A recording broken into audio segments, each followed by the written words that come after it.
Welcome in. It is day 160, and you're speaking to the Meeples Champion. And today we're going to be going over a game that's part of a trilogy. It's from a company that's made two really good trilogies. We have played all three of the Western Kingdom games, and we've jumped into my personal favorite of the whole six, Raiders from the North Sea trilogy. Today we're jumping into my least favorite from not only that trilogy, but all six games, Shipwrights of the North Sea. So the idea of Shipwrights is that you're going to be getting a bunch of cards, picking one, passing it along, slowly building a hand, and then using those cards to try to gather resources, to use those resources to buy more people, to make, whether it be members of your crew, or you're trying to make thieves, or whatever it may be, to then eventually be using them and all the resources you gather from them to get boats, and then build the boats. And once the boats are built, and you have 4 total in front of you, game ends, you count your victory points, see who wins. Sounds like a lot of fun, except it's horrible. It's not fun at all.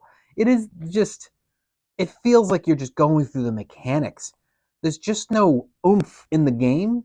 It's missing something. And I thought it was just me, but everybody I played with agreed and said, like, there's just something missing here.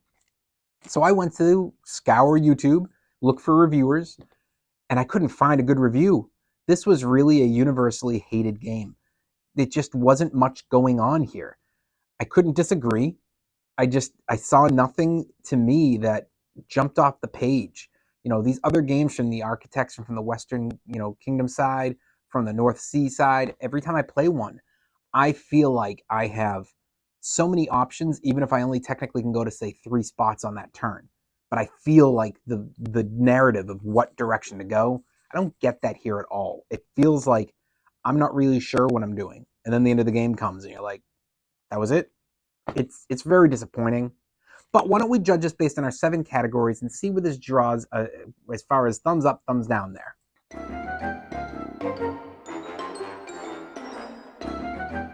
When it comes to that art, I have to give it credit. It follows the narrative and the feel of the rest of the games. It's a beautiful box art. It's a beautiful card art. It's a thumbs up.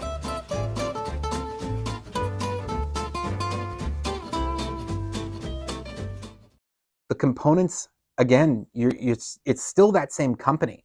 Top-notch wooden components for all of your resources, really good cardboard for all of your boards, player boards, and the individual board in the middle, and then a really nice stock and card use that's not going to wear or tear easily. It's a thumbs up.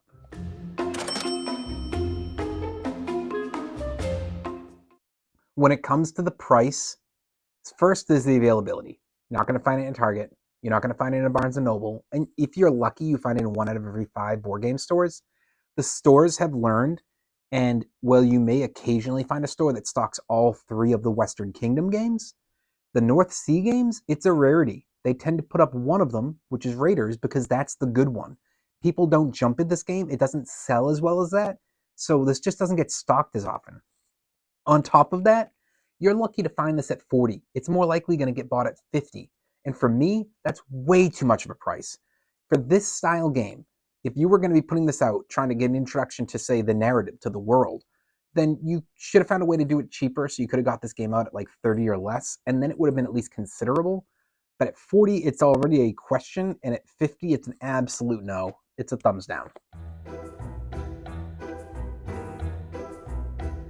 Your difficulty. So we have to go based on our 4 categories here, and when it comes to kids and beginners, I think that this game's going to feel too complicated because they're going to keep trying to figure out what they're doing wrong. They're going to be looking at it going, this doesn't feel fun. Something's wrong. What am I doing wrong? But when you look at your experienced, your experts who know what's going on, they're just going to look at it and go, this is a bad game. I'm not feeling like I'm having a struggle here making a decision because everything is just so bland and it's kind of forcing me down a certain route. And if I don't choose that route, then I'm going to do worse. Otherwise, it's very obvious what to do, and it's very annoying. It has to be a thumbs down.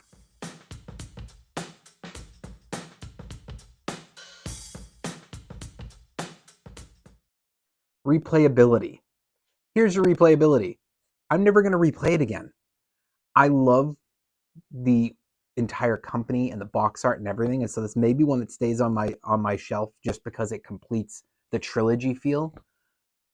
but never would I play this back to back. I'm not playing it again in the same week or month or year. Yeah, maybe you get me to pull this off the shelf in a couple years again, but it's got no replayability in my mind. It's a thumbs down.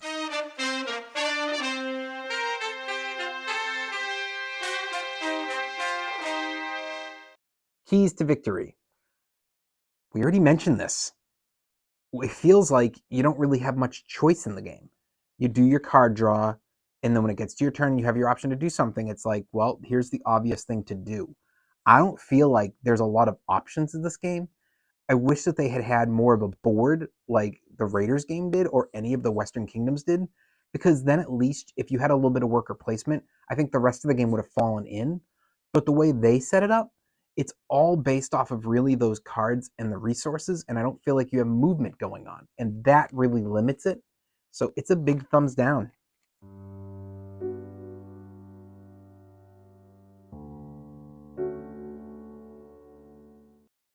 Is it unique? No.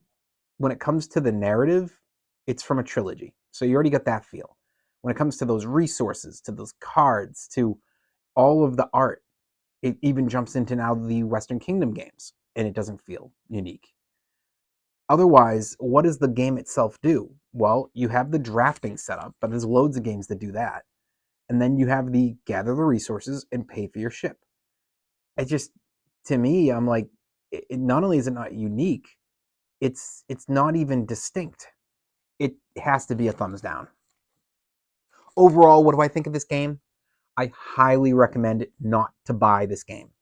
If you want to try it, go to a local game store or find somebody who so happened to have it already. But personally, I don't even think it's worth your time to go sit down and play. I don't see much redemption for this game. I feel that this is one that is definitely a waste of money and time. And it's really unfortunate because after this game, the company went on to make so many great games, and this couldn't even live up to being a good game. So I'm happy the company was able to not stumble and fall. They were able to stumble and catch their feet and continue forward and make better stuff. And this, if this is what it took to get to Raiders and to get to Architects, then I'm happy this exists because those are two of my favorite games.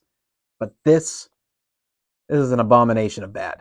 So I don't recommend to get it. I don't recommend to play it.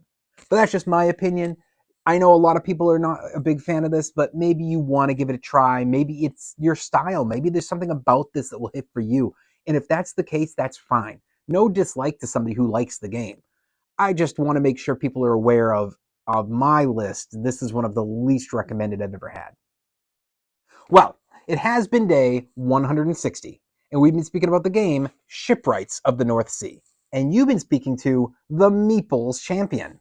Like, share, subscribe, and check down below in the description. If this game did grab you, I'll be adding in an Amazon link so that you can pick this game up for your collection.